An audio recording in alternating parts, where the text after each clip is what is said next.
Buffalo Dam.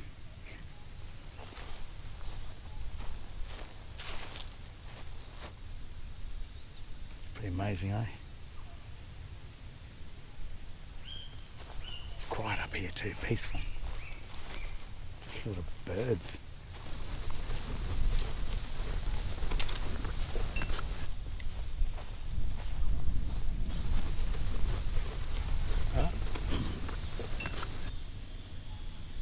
That's it, that's the transport I've got.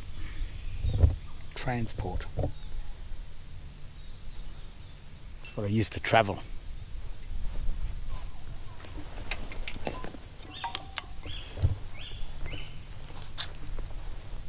I've been filed with the court.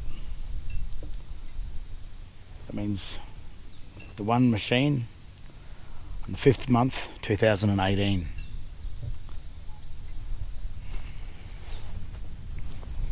So it's all been documented.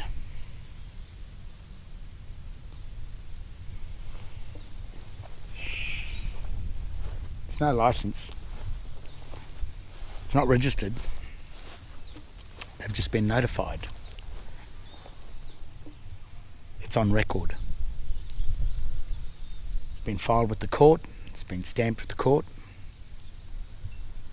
And even when police pull you over and arrest you and bash you, take your car, when it comes to court, it leaves the magistrates sort of in a bind because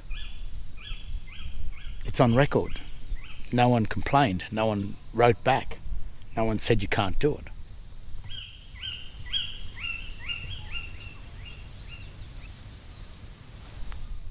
So the charges that the police create don't go anywhere. They have to remain with the police. The police created the charge. So therefore, if they can't pass that charge on, conferring the debt onto some unsuspecting idiot or lunatic, then they have to do it themselves because they are the first lunatics, the first idiots. They're the ones that created the charge and didn't know what they were doing. It's not a state of Queensland or state of Victoria or state of New South Wales. It's got nothing to do with their state. However, it is on record with their state. It's just something that they can't use as a usufruct, I assume, as a usufruct. And I'm not on record because I don't hold the state birth certificate, which is the surname and the born date. I hold the Christian name only, the registration date, and when you give that, you get another birth certificate, which is in Queensland, it's called the certificate of birth. So when you hold that, you can't apply for licenses, you can't apply for anything because you are actually the equity. You still have directive power over the equity. You haven't registered it, put it on the files of their state, and then act as the debtor of your own equity. By holding the certificate of birth, you hold the birth of the equity account, where you still have the power of direction over that. And that's why, sure, I go through a lot of trouble, bashed and but that's what it takes to have some guts to make a stand in this world. You bow down and you become a slave, well then that is your choice.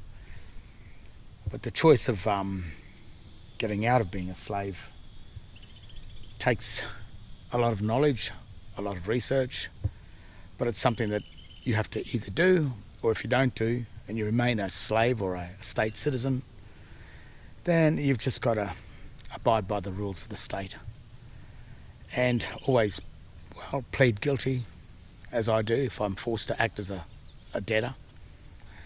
But there are rules, there's compensation, so if they want to force you to become a debtor, you have the right to notify them of the compensation that you'd like.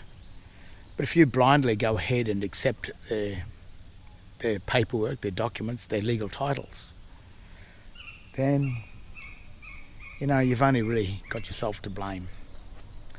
You didn't do the work, you didn't read your Bible, So you become, in their eyes, the sinners, and the sinners have to be punished or controlled.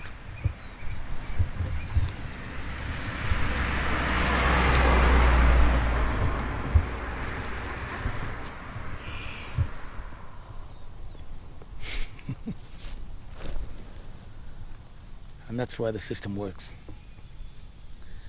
I think there's always been a one world government. I think the Vatican has always really been the controller of it. It sort of allows governments to administer their own affairs to a degree.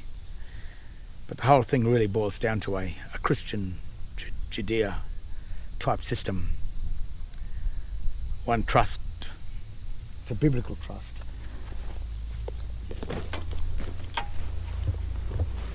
And that's the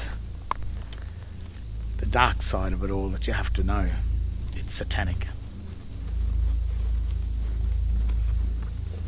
And people don't believe it, but it's